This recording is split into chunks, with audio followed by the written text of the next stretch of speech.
నేను చేసే దాంట్లో నా వీడియోస్లలో చేప పులుపులు డిఫరెంట్ వెరైటీస్లో ఉన్నాయి. ఈరోజు నేను తీసుకుంది ఏమంటే కొరమీన్ చేప తీసుకున్నాను. ఫస్ట్లో దాంట్లో మనము మ్యారినేట్ చేసుకుందాము. పసుపు, తర్వాత వచ్చి నెక్స్ట్ కారము. సో నేను చేత్తోనే తీసుకుంటాను. సో ఇంత కారం పడుతుంది. ఇది మసాలా కారం కాబట్టి మనకి ఇట్లా వెల్లుల్లిపాయలు వస్తాయి. చూసారు కదా, ఇది వెల్లుల్లిపాయలు. ఇది నేను వేసేది మసాలా కారం వేసాను. ఇంకొంచెం కూడా వేసుకోవచ్చు. కారం బాగుంటేనే, ఎక్కువ ఉంటేనే బాగుంటుంది. కారం వేసుకున్నాం కదా. ఇప్పుడు ఉప్పు కూడా నేను చేత్తో వేస్తాను.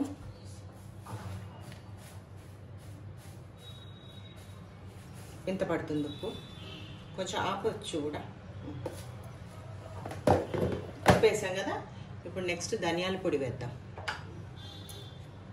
దీంట్లోనే ధనియాలు కూడా నేను ఇట్లనే వేస్తాను.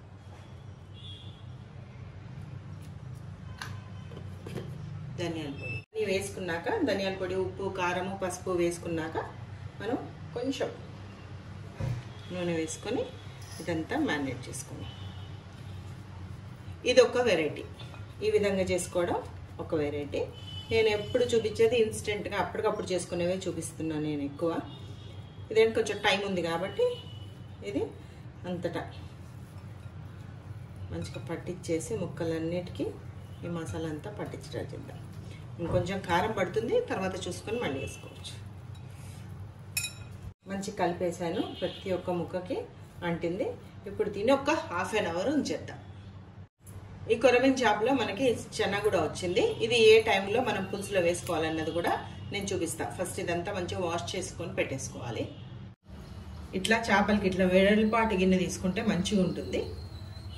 స్పేస్లో మంచిగా ఎక్కువ ఉంటే పర్ఫెక్ట్గా ఉడుకుతాయి. పులుసు కాబట్టి కొంచెం నూనె మరింతనే వేసుకోవాలి. నూనె కాగినాక మెంతులు చూసారు కదా, కొన్ని మెంతులు, అట్లానే ఆవాలు కూడా వేసుకోవాలి పోపులోకి. ఆవాలు ఇట్లా చిటపటలాడిన తర్వాత ఆనియన్స్, అలానే కరివేపాకు వేసేస్తున్నాను. వేసి కొంచెం పాటు దూరగా వేయించుకోవాలి. కలర్ చేంజ్ అయ్యేంత వరకు వేయించాలి. మనకి ఎక్కడ కానీ ఉల్లిగడ్డ తగలకూడదు.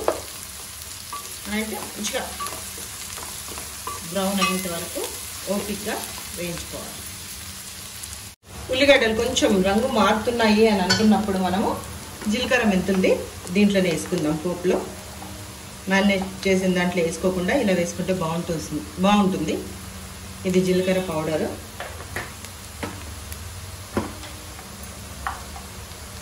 ఇది వచ్చి మెంతి పౌడర్.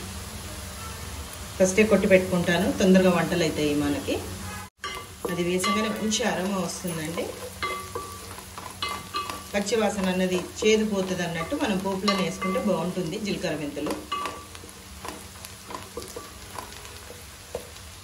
ఆల్రెడీ మనం పసుపు మ్యారినేట్ చేసే దాంట్లో వేసుకున్నాం కాబట్టి దీంట్లో కొంచెం సరే కదా బ్రౌన్గా అయిపోతున్నాయి. ఆనియన్స్ కూడా మంచిగా ఫ్రై అయినాయి. సో ఇప్పుడు అల్లం వెల్లిగడ్డ వేద్దాం.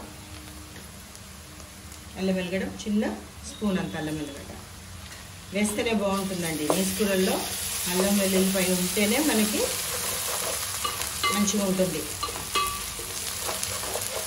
కొంతమంది పులుసులో అల్లం వెల్లిపాయ అని అంటారు, కానీ వేస్తేనే బాగుంటుందండి. తెలంగాణ వంటలలో ప్రతి దాంట్లో మనకి అల్లం వెల్లుల్లి ఉండనే ఉంటుంది. అల్లం వెల్లుల్లి పచ్చి వాసన పోయింది. ఇప్పుడు మనము మ్యారినేట్ చేసుకున్న చేప ముక్కలు వేసేసుకున్నాం. కొరమీన్ కాబట్టి మనం స్పూన్ పెట్టచ్చండి, ఏమీ కాదు.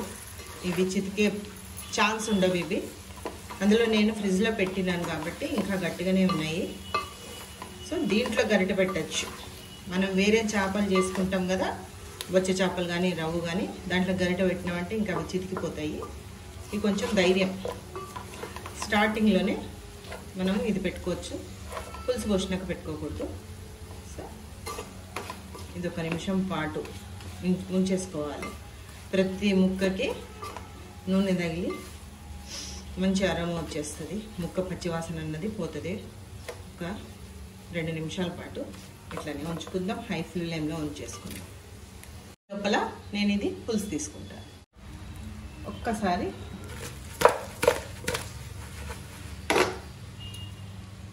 చింతపండు తీసి పెట్టుకున్నాక ఇట్లాంటి గాలి పెట్టుకొని పోసుకుంటే మనకి డస్ట్ రాకుండా ఉంటుందండి. అదొకటి చూసుకుందాం, ఎందుకంటే అడుగుకి పేరుకోబోతుంది. ఈ విధంగా ఫిల్టర్ చేసుకోవాలి. చూసారు కదా, ఇంత ఉంది. ఈ గసడు మనకొద్దు. పులుసు పోసాక మాత్రం హైలోనే ఉండాలి, సిమ్లో ఉండకూడదు. ఉడికొచ్చేంత వరకు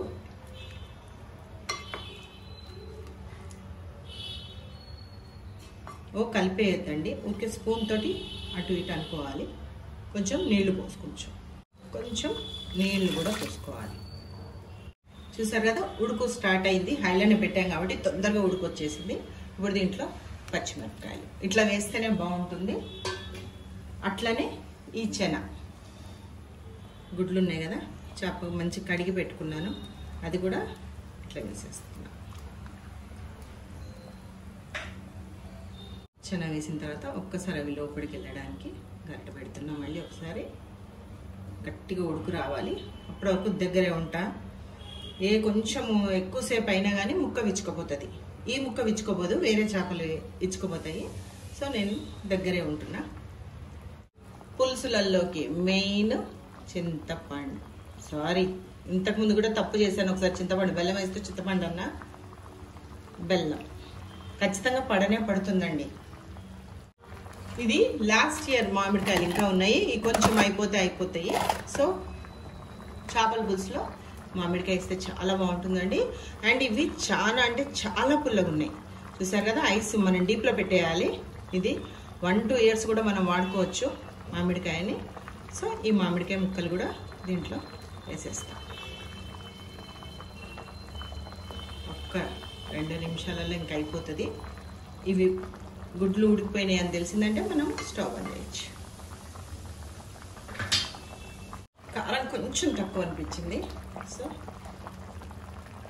సరే, ఈ గుడ్లు మంచిగా ఉడికిపోయినాయి. సో గుడ్లను ఏం కదపకుండా గుడ్లను ఇట్లా కిందకనేసి సిమ్లో పెట్టి ఒక 5 నిమిషాలు మూత పెడతాం. సిమ్లో పెట్టేసాను, మూత పెడతాం. ఒక 5 నిమిషాలు అంటే 5 నిమిషాలే. సిమ్లో, చాలా సిమ్లో పెట్టేసిన.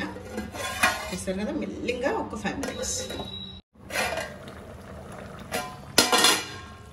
ఇట్లా అయింది కదా, స్టవ్ ఆఫ్ చేసి మూత పెట్టేసుకుంటాం. ఇది కూడా ఉడికిపోయింది. మామిడికాయ ముక్కలు కూడా ఉడికిపోయినాయి. ఇవి కూడా పర్ఫెక్ట్ అయిపోయినాయి. చూసారు కదా, కొత్తిమీర వేసుకుంటారు కావాల్సుకున్న వాళ్ళు. నేను ఇప్పుడు దీంట్లో కొత్తిమీర వేయనండి. పులుసులో కరివేపాకు, కొత్తిమీర కొన్నిట్లో వేస్తా, కొన్నిట్లో వేయను. దీంట్లో వేసేది లేదు. ముక్క కూడా పర్ఫెక్ట్గా ఉంది. చూసారా, చల్లగైన తర్వాత మనకు తెలుస్తుంది. స్టవ్ ఆఫ్ చేసుకొని ఎంబడే దింపేసి తినేయకూడదండి. స్టవ్ ఆఫ్ చేసుకున్నాక మూత పెట్టేసి ఒక 5 నిమిషాల తర్వాత మనం మూత తీద్దాం. చూసారు కదా, చూస్తాం. ముక్క కూడా చెదరకుండా పర్ఫెక్ట్గా ఉంది.